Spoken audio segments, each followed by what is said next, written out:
Magandang umaga po. Narito na po magiging lagay ng panahon ngayong araw ng Linggo, January 19, 2025.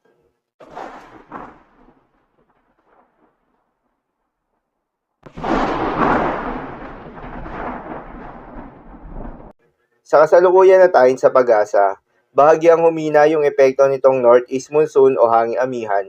Ngunit kahit nga bahagya itong humina ay asahan pa rin sa malaking bahagi ng Luzon ang malamig na panahon, maulap na kalangitan na may kasamang mahihina hanggang sa katamtaman ng mga pag-ulan.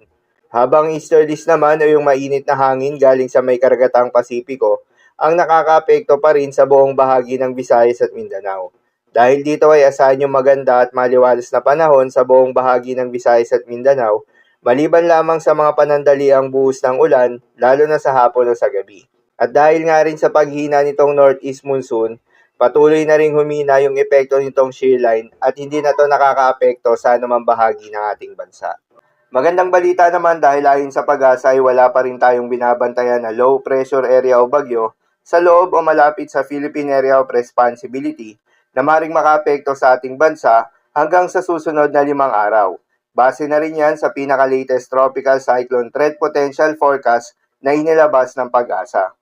Para naman sa magiging lagay ng panahon ngayong araw ng Linggo, dahil nga sa epekto nitong northeast monsoon, asahan sa Cagayan Valley, Cordillera Administrative Region, Aurora, Quezon at Camarines Norte ang maulap na kalangitan na may kasamang mga pag-ulan. Posible ang mga pagbaha o pag-uho ng lupa dahil sa katamtaman hanggang sa kung minsan ay malakas na pag-ulan.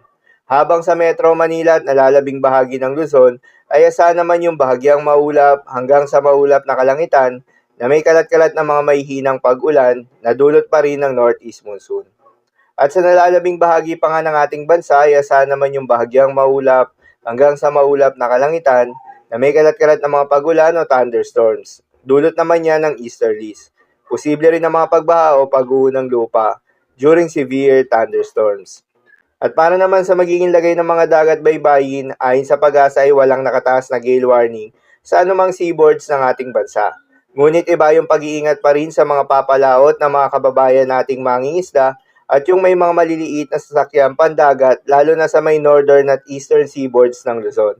Dahil inaasahan pa rin yung katamtaman hanggang sa maalo na karagatan, lalo na kung meron tayong offshore thunderstorms activity, asahan yung paglakas ng hangin at kaakibat nito, yung pagtaas rin ng mga pag-alon.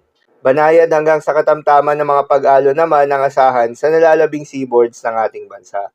So yun lamang po para sa lagay ng panahon ngayong araw ng Linggo. Keep safe everyone.